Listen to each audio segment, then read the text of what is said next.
संजय कुमार भावनिक झालो आणि खरोखर त्याला ती आलेल्या अनुभवासाठी जी इथं शेअर केली ती खूप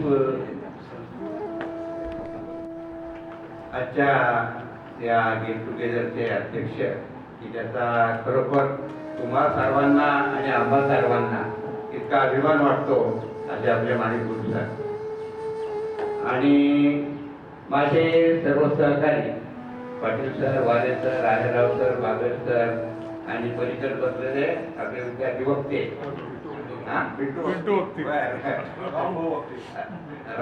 आणि आपण सर्व तेच गौतम आहे.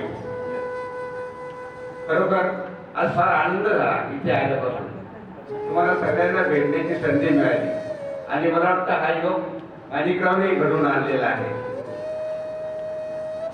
मला आठवतात तुम्ही आता आम्हाला आता वयामानानुसार तुमचे चेहरे ओळखू येत नाही, परिचय करून दिले, पण नाव सांगितलं की लगेच तो चेहरा त्यावेळेस आठवतो होता पब्लिक स्कूलचा तो खाकी हाफ शर्ट आणि खाली खाकी हाफ पॅन्ट तो घातलेला चेहरा त्यावेळेस आठवतो. आणि मग संध्याकाळचे मात्र 4 नंतर जेव्हा स्पोर्ट्सचं गीत चढवलं आणि तुमच्या अंगामध्ये संचार व्हायचा ते पण आठवतं. आणि त्यावेळेस ती आठे सरांची आणि कॅप्टन भोसलेंची शिस्त असायची, म्हणजे आम्ही शिक्षक मंडळी सुद्धा त्यांना नेहमी टरबून असायचो. तिकडे आम्ही स्टाफ रूम मध्ये असायचो, तिकडे ऑफिस मधून बेल वाजली आठे सरांची की त्या अंगावर काटा यायचा, आता कोणाची पाळी आहे. आम्ही ज्या नोट्स वगैरे काढायचो त्या नोट सुद्धा सगळ्या लाल लाल होऊन दररोज यायच्या त्या घराच्या आपल्या, पण त्याच्यातून आम्ही तयार झालो. आम्ही सगळे त्याच्यातून तयार झालो. वाले सर SP कॉलेजला प्राध्यापक झाले, बागड सर चाळीसगाव कॉलेजला प्रिन्सिपल झाले. आम्ही सर्व त्याच्यातून तयार झालो आणि आपण सर्वजण खरोखर त्यावेळेचे विद्यार्थी वेगळे होते, आताचे विद्यार्थी वेगळे आहेत. आणि त्यावेळेस आपण 24 तास एकाच कॅम्पस मध्ये असल्यामुळं विद्यार्थ्याची आणि शिक्षकाची एक अटॅचमेंट असायची. म्हणून तुम्ही लहानपणापासून जे आतापर्यंत आमचे तुम्ही लक्षात राहता. आता मी 20 वर्ष प्रिन्सिपल होतो GPS मधून गेल्यानंतर, परंतु त्या विद्यार्थ्यांची माझी एवढी अटॅचमेंट नाहीये. त्याला कारण म्हणजे प्रिन्सिपल म्हटलं की तिथे डिस्टन्स असतो. विद्यार्थी असो शिक्षक असो जवळ जास्त कोणी जात नाही, कारण ते प्रिन्सिपल पदाची एक झूल अंगावर असते आणि ती झूल असल्यामुळं एक अंतर नेहमीच ठेवलेलं असतं. त्यामुळे शाळेत जेवढे विद्यार्थी शिक्षकाच्या जवळ येतात तेवढे पुढे त्या प्रिन्सिपल पदावर असल्यावर येऊ शकत नाही. मी तिथे 20 वर्ष प्रिन्सिपल राहिलो. BEd कॉलेजला मी प्रिन्सिपल राहिलो. BEd कॉलेजच्या विद्यार्थ्यांची माझी अटॅचमेंट आहे. GPSचे विद्यार्थी म्हणजे तुमची बॅच सोडून अनेक विद्यार्थी मला म्हणजे फेसबुकवर माझे फ्रेंड्स आहेत, व्हॉट्सअपवर मला भेटतात, अनेक भेटतात. बऱ्याच वेळा गाठी भेटी होत नाही. आता आमचा चौधरी आमच्या गावात राहतो संगमनेरला, तरी भेटत नाही कधी. आणि जे त्यावेळेस बँक बेंचर असायचे अजूनही बँक बेंचर आहेत असं मला वाटतं.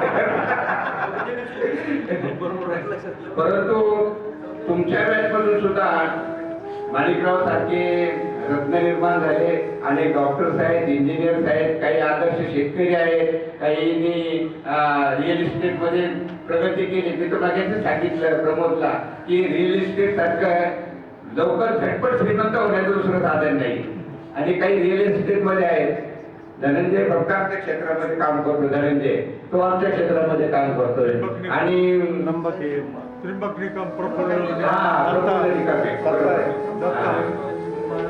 आणि बापूचं तर मला बापूचं नाव आठवलं की फक्त JP अब्दुल कलामांच्या हस्ते सत्कार स्वीकारणारा तो आदर्श सरपंच आठवतो. आणि तो अजूनही बोलायला गेला की त्याच्यातला सरपंच जागा होतोय असं मला वाटतं. तेव्हा तुमच्याकडे अनेक आठवणी तुमच्या विषयी आहेत. मला खरोखर खूप बोलायचं, पण अजून आमचे सहकारी आहेत त्यांना बोलायचंय, माणिकरावलाही बोलायचंय आणि एवढा वेळ आपल्याकडे नाहीये. खूप काही बोलावं असं वाटतं. त्यावेळेसच्या आठवणी, त्यावेळेस सर्व आहे. पण तो आता सेवानिवृत्त होऊन आम्हाला बरेच वर्ष झाले, 10, 15, 20 वर्ष झाले. तसं पाहिलं तर ही बाकीची मंडळी सगळी मला सिनियर मंडळी आहे. मी त्यांच्यामध्ये ज्युनियर आहे. ते सगळे आबो 75 आहे. मला अजून 75ला 1 वर्ष अवकाश आहे. परंतु मला असं वाटतंय आम्ही आबो 75 वाल्यापेक्षा मला तुमच्यापैकी आमच्यापेक्षा काही म्हातारे झालेले.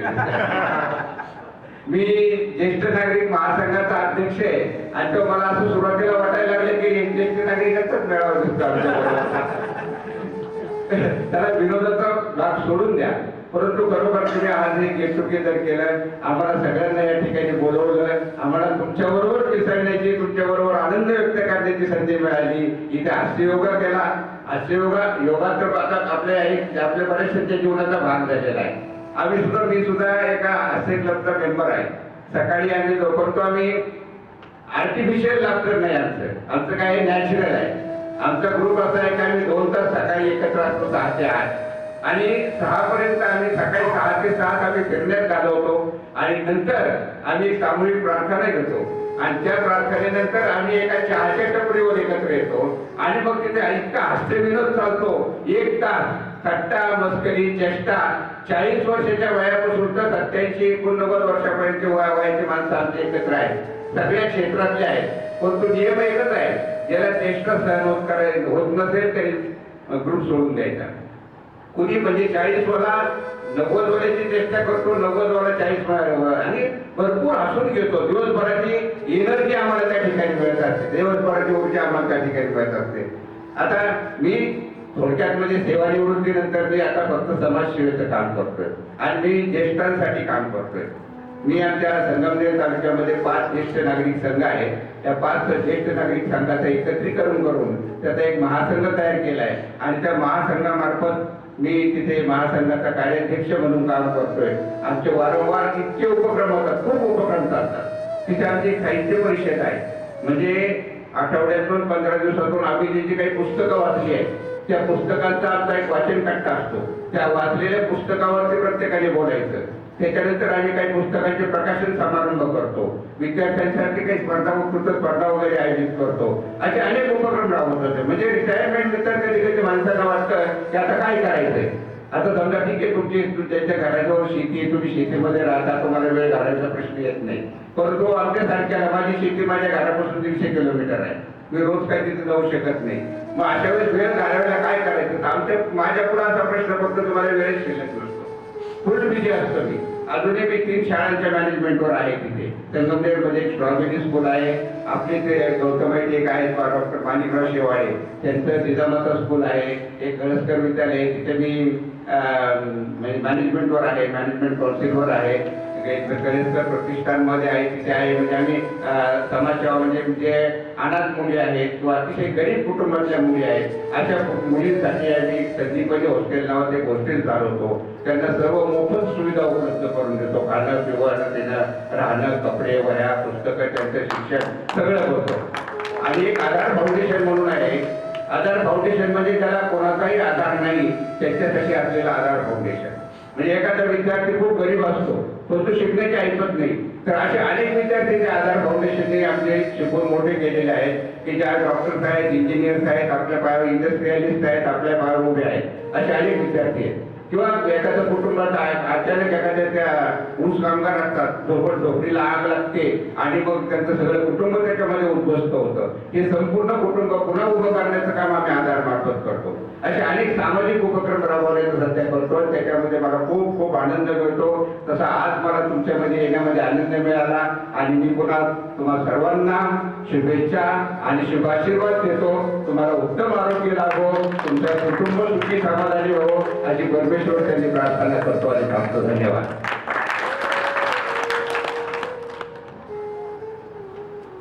सरांनी बोलताना त्यांचं बहुआयामी व्यक्तिमत्व जे आपलं पाडलं, म्हणजे आपल्याला खरोखर फक्त सर इंग्लिश शिकवणारी एवढेच आठवतात, पण सरांनी एवढे उपक्रम राबवलेले आहेत आणि एवढं काम करतात. आणि सरांनी आपल्याला फक्त बोलता एक टोमणा मारला, तुम्ही ज्येष्ठ नागरिक वाटायला लागले.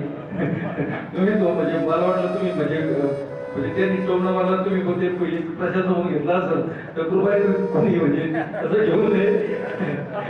आणि बॅक बेंचर्सला पण विनंती की त्यांनी फ्रंट बेंचवर येण्याची कृपा करावी. तिथून पुढे कुठल्याही कार्यक्रमात आपण आपला कॉन्फिडन्स लो असल्यामुळे आपण मागे राहण्याचा प्रयत्न करतो. आपल्याला कॉन्फिडन्स वाढवा.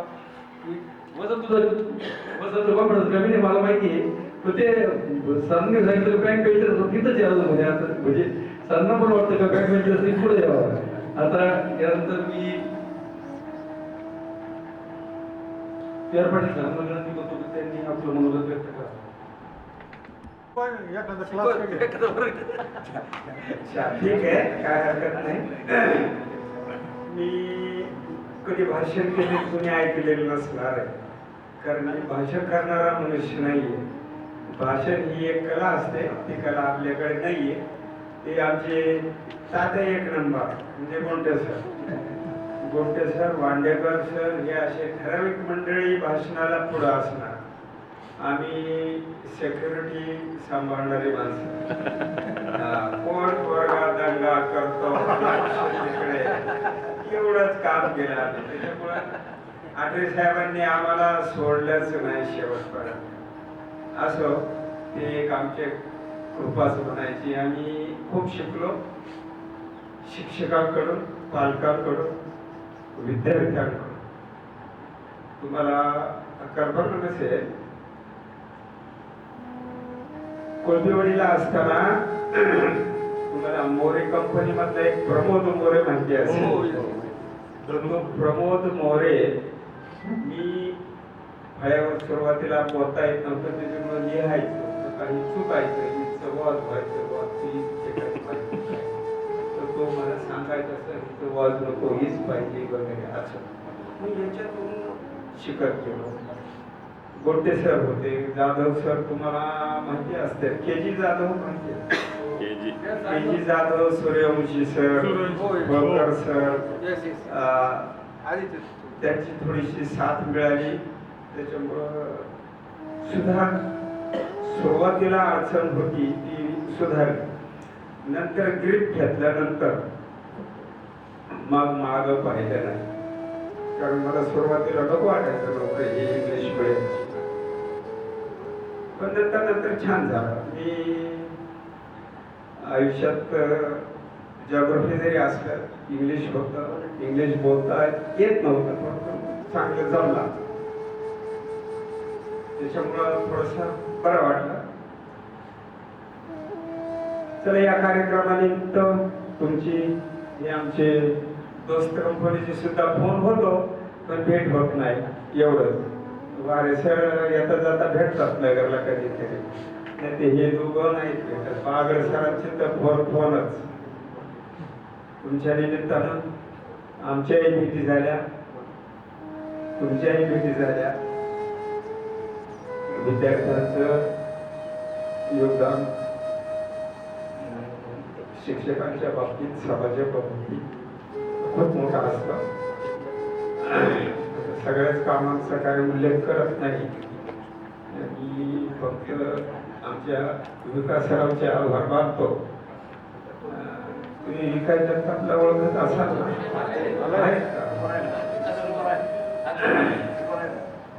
तर त्यांनी माझी खूप मोठी सेवा केली. असो, मी आभारी आहे तुम्हा सर्वांचा. चव्हाण डॉक्टरांचा माझा बऱ्याच दिवसापासून संबंध होता नगरला, पण हे बाकी कंपनी तुमचे कोपरगाव आणि कोणी भेटत नाही, काही नाही. मला शेतीची तर खूपच आठवण आहे पहिल्यापासून. शेती तुम्हाला माहिती नसणार आहे, ते फक्त चौधरीलाच माहिती आणि वाडे सरांना. काही सिक्रेट गोष्टी असतात, ते जास्त ओपन करत नाही. चला, माझे पब्लिक स्कूलमध्ये सर्व्हिस छान गेली, आनंदी गेली. सगळे हे स्टाफ मेंबर आमचे जुने मिळाले ना, ते अगदी घरच्यासारखे. म्हणजे आज कितीपर्यंत आम्ही हे 5 आणि नगरला एक वांडेकर सर आहेत, असे 6 जण आम्ही अजूनही घट्ट आहोत. सगळ्यांचं तब्येती पण चांगल्या आहेत. कोणाचं इकडे तिकडे छुटमुट झाला असेल तरी पण चालून फिरून ओके. आज तुम्हाला भेटण्याचं योग केवळ मला वाटतं कलेक्टर साहेबांमुळेच आला असेल. कलेक्टर ओके ओके, हे असं होतंय, आपल्याला भाषणाची सवय नाही.